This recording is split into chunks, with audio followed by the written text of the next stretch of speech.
स्मशान बन गया था।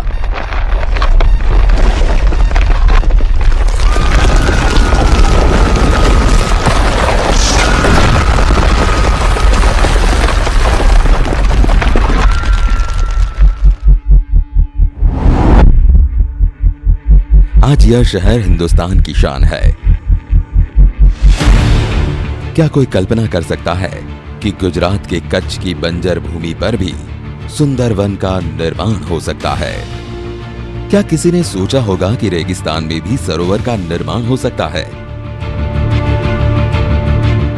क्या यह विचार किसी को आया होगा कि छोटे से पहाड़ पर भव्य स्मारक का निर्माण भी हो सकता है? क्या किसी ने सोचा होगा कि कुदरती आपदा में जान गंवाने वाले लोगों की याद में भी कोई भव्य स्मारक बन सकता है?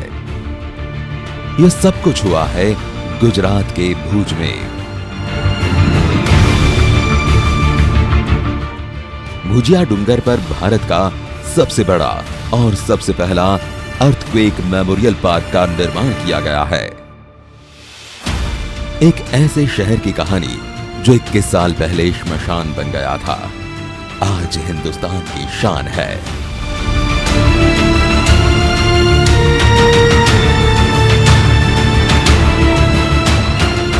ऐसे कहने वाले बहुत थे कि अब कच्छ कभी अपने पैरों पर खड़ा नहीं हो पाए। मैंने कहा था और बड़े आत्मविश्वास के साथ कहा था, आपको जो रण दिखता है ना, उस रण में मुझे भारत का तोरण दिखता है। भुज स्मृति वन। गुजरात के कच्छ में 26 जनवरी 2001 को आए हुए भूकंप में मारे गए लोगों की याद में बनाया गया है भुज स्मृति वन। इसके सफर के दौरान आप भूकंप की उस त्रासदी का अनुभव भी कर सकते हैं और इस भव्य स्मारक को देखकर गहन शांति का भी आपको एहसास होगा। कुदरत की शक्तियों का इस्तेमाल करके कैसे किसी सोच को भव्य स्मारक का रूप दिया जा सकता है, उसकी मिसाल है गए भुज स्मृति वन।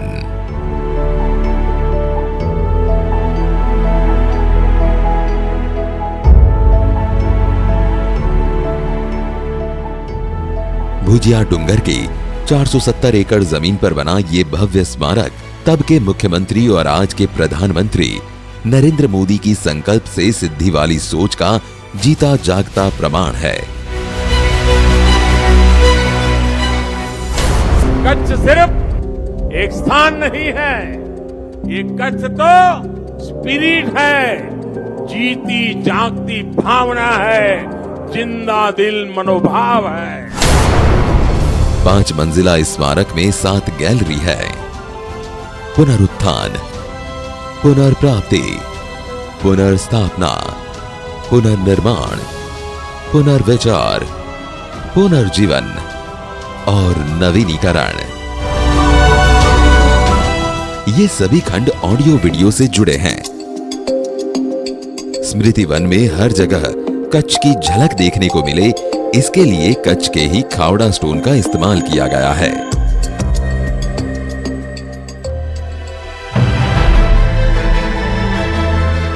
छब्बीस जनवरी 2001 को आए भूकंप में करीब 13,000 लोगों की जान चली गई थी।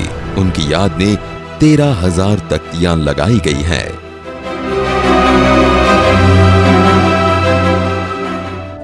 यहां लगाए गए 3 लाख वृक्ष में 13,000 पेड़ मृतकों के नाम से जुड़े हैं। कम बारिश वाले इस प्रदेश में पानी के संग्रह की भी व्यवस्था की गई है। इसके लिए वन में 50 चेक डैम का निर्माण किया गया है।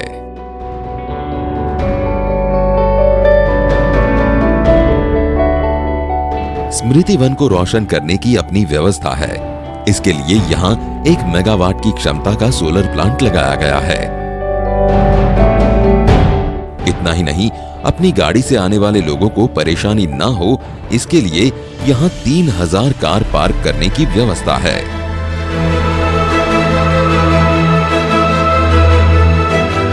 भूकंप में मारे गए लोगों की याद में बनाए गए इस स्मृति वन की रचना में प्रकृति और जीवन का विशेष ध्यान रखा गया है। पूरे विश्व में ऐसा कोई स्मारक नहीं होगा जिसमें प्रकृति, जल और जीवन का ऐसा संगम देखने को मिले।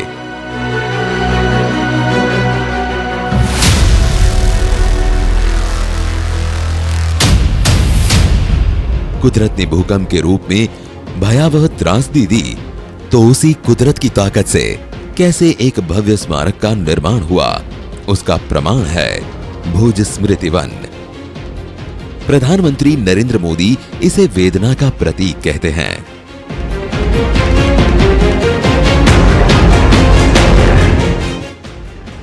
कच्छ की,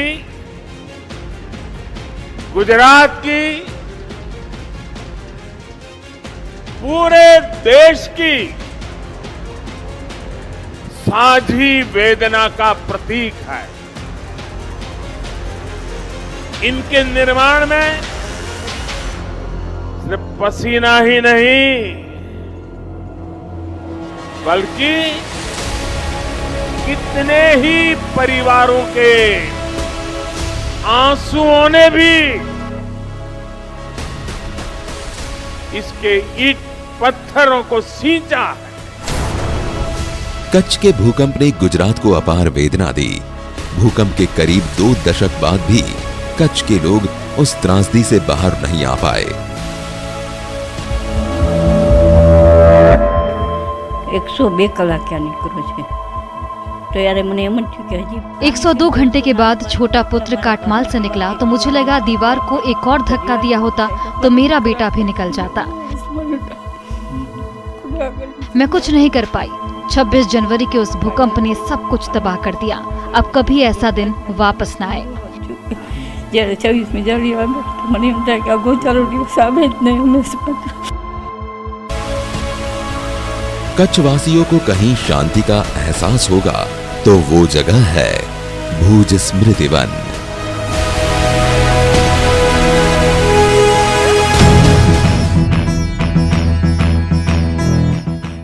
ये तो हुई भुज स्मृति वन की विशेषताओं की बात, पर अब बात करेंगे उन विशेषताओं में भी महत्वपूर्ण क्या है। यहाँ के 7 खंड यानी 7 गैलरी मानव सृष्टि का कोई ना कोई संदेश देते हैं। यहाँ सृष्टि के निर्माण से लेकर विनाश और विकास की बातों का बखूबी समावेश किया गया है, जो सामाजिक जीवन का उम्दा संदेश तो देता ही है, साथ में ये भी साबित करता है कि यहाँ विनाश के बाद उत्तम विकास भी हुआ है।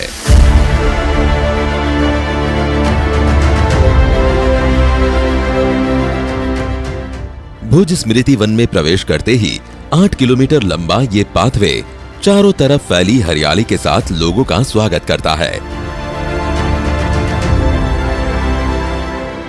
कच्छ वासियों ने कभी सोचा भी नहीं होगा कि बंजर भूमि पर हरे भरे पेड़ों का साम्राज्य होगा। 7 गैलरी की तरफ बढ़ते हुए हर नजारा हर किसी को रोमांचित कर देता है।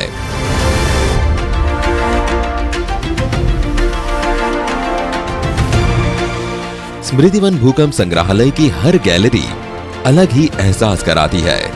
वन भूकंप संग्रहालय में जीने की उत्कट इच्छा के सभी आयामों, पुनरुत्थान, पुनर्प्राप्ति, पुनर्स्थापना, पुनर्निर्माण, पुनर्विचार, पुनर्जीवन और नवीनीकरण को स्थापित किया गया है।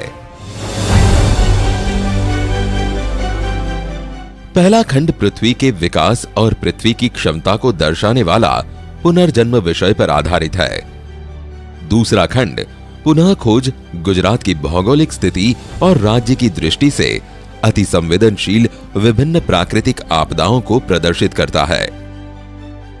तीसरा खंड पुनर्स्थापना किसी को भी 2001 के भूकंप के तुरंत बाद के परिणामों की ओर ले जाता है। इस खंड की गैलरियों में व्यक्तियों के साथ संगठनों द्वारा बड़े पैमाने पर किए गए राहत प्रयासों को दिखाया गया है। चौथा खंड पुनः निर्माण 2001 के भूकंप के बाद गुजरात के पुनः निर्माण की पहल और सफलता की कहानियों को प्रदर्शित करता है। पांचवा खंड पुनर्विचार आगंतुक को विभिन्न प्रकार की आपदाओं के बारे में सोचने और उनसे सीखने तथा किसी भी समय किसी भी प्रकार की आपदा के लिए भविष्य में तैयार रहने के लिए प्रेरित करता है। छठा खंड पुनः जीवित हमें एक सिमुलेटर की मदद से भूकंप का फिर से अनुभव लेने में मदद करता है। अनुभव को 5D सिमुलेटर में डिजाइन किया गया है। इससे देखने वालों को घटना की जमीनी हकीकत नजर आती है। 7वां खंड है नवीनीकरण। ये एक ऐसी जगह है जहां खोए हुए लोगों को याद कर दिवंगत आत्माओं को श्रद्धांजलि दी जाती है।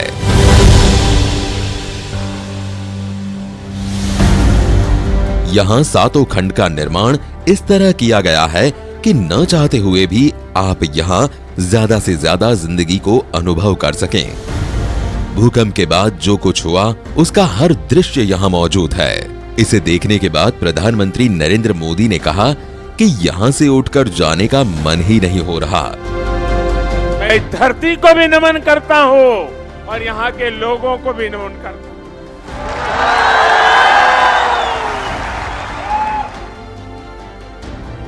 यहाँ आने में मुझे जरा देरी हो गई। मैं भूज तो समय पर आ गया था, लेकिन वो रोड शो में जो स्वागत चला और बाद में मैं स्मृति वन मेमोरियल में गया,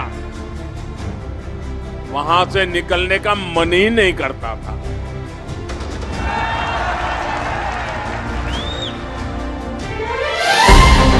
इस भूकंप संग्रहालय में आप भूकंप की आपदा को याद करने के साथ साथ उज्जवल भविष्य की कल्पना भी कर सकते हैं।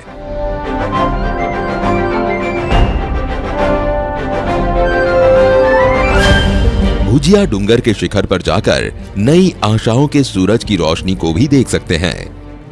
शाम के वक्त इसी डूंगर के शिखर से आप सिर्फ जगमगाता भुज ही नहीं बल्कि पूरे कच्छ की काया पलट का नजारा भी देख सकते हैं। कहते हैं कि गुजरात में कच्छ नहीं देखा तो कुछ नहीं देखा। आज गुजरात में ही नहीं बल्कि देश दुनिया में चर्चा होने लगी है। जिसने कच्छ नहीं देखा उसने कुछ भी नहीं देखा।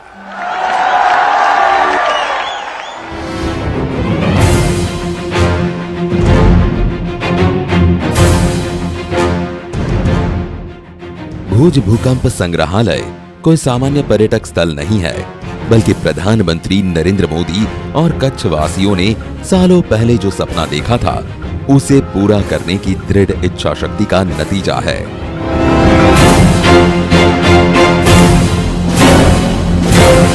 रण में इस स्मारक का निर्माण भूकंप पीड़ित और भूकंप में जान गंवाने वाले मृतात्मा के आशीर्वाद का परिणाम है।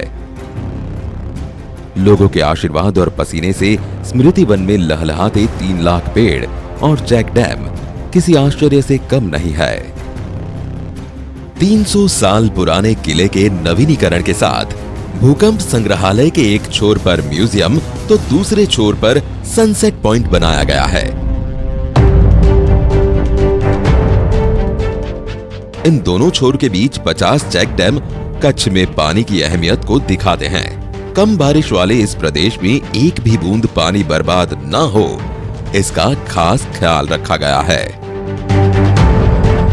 बारिश के मौसम में डूंगर से आने वाला सारा पानी अपने आप इस चेक डैम में जमा होता है जिसका इस्तेमाल स्मृति वन में किया जाता है। यहाँ गेबियन दीवारों की मदद से चेक डैम का निर्माण हुआ है। संग्रहालय की दीवारों को कच्छ के खावड़ा पत्थरों से बनाया गया है। ये सोच के हमने ये लीकिंग चेक डैम्स बनाए जो पत्थर से बने हुए हैं, जो लोकल पत्थर है वहाँ का उससे बना हुआ है। ये जो कहते हैं गैबियन बास्केट्स उसके अंदर डालते हैं, स्टील की गैबियन बास्केट्स होती हैं और इसके अंदर लेके कोई सीमेंट की ज़रूरत नहीं है, कोई कंक्रीट की ज़रूरत नहीं है, ये डालते हैं इसके अंदर क्योंकि ये भूकंप का जोन 5 है। जोन 5 मतलब कि वहाँ पर पृथ्वी स्थिर नहीं है, शांत नहीं है, थोड़ा बहुत हिलती रहती है। भुज भूकंप संग्रहालय का दूसरा आश्चर्य है 470 एकड़ जमीन पर लगाए गए 3 लाख पेड़। इन पेड़ों की वजह से स्मृति वन नंदन वन में तब्दील हो गया है। हरे भरे पेड़ गर्मी में भी यहाँ आने वाले लोगों को ठंडक का एहसास कराते हैं।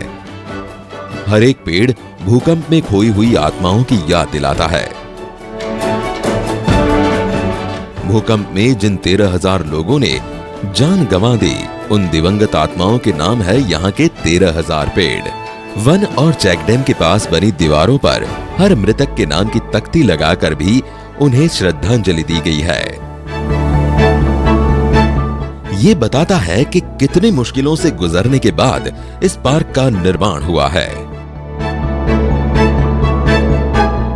ये जो मेमोरियल बन रहा था, मेमोरियल सिर्फ किसी के देहांत का नहीं था, ये था रीबर्थ का, कि कैसे फिर से जिंदगी फिर से शुरू होती है। और उसके अंदर से क्योंकि शुरू हो रही है तो उसके लिए उसमें होप है, उसके अंदर लेके आगे बढ़ने के लिए क्या लेके उसका वो रहेगा।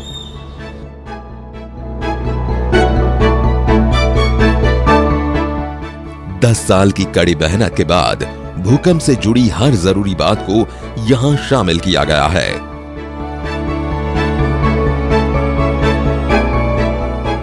कंदला का चक्रवात हो या 2001 का भूकंप, यहां कोई भी आपदा विकास की रफ्तार को नहीं रोक सकी, जो हर कच्छवासी के लिए गर्व की बात है।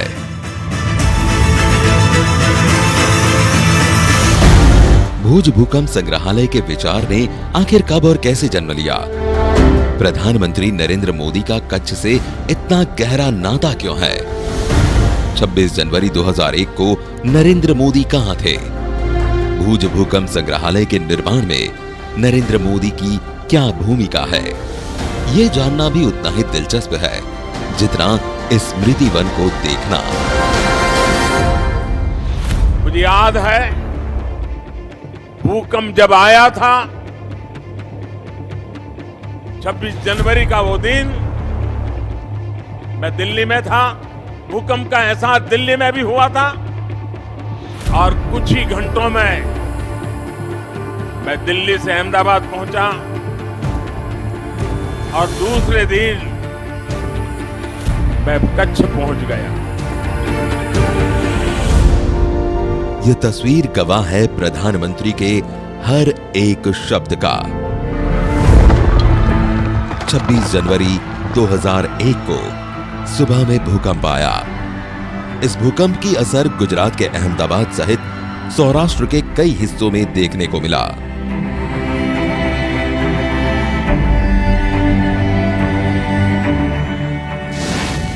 भूकंप का केंद्र कच्छ था। अहमदाबाद में कई इमारतें ताश के महल की तरह गिर गई। अहमदाबाद में जब ऐसी बर्बादी हुई तो कच्छ के विनाश की महज कल्पना की जा सकती है। कच्छ के भुज, भचाऊ और अंजार समेत कई शहर तबाह हो गए।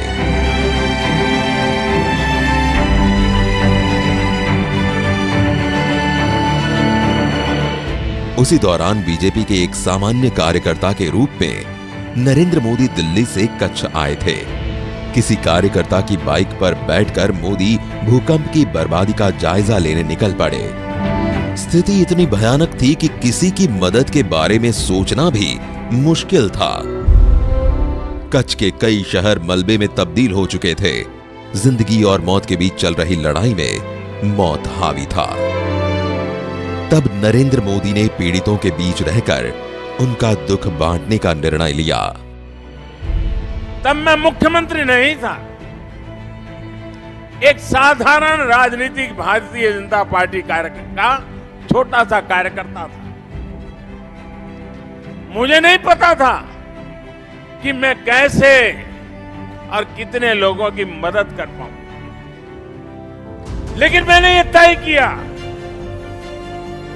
कि मैं इस दुख की घड़ी में आप सबके बीच में रहूंगा।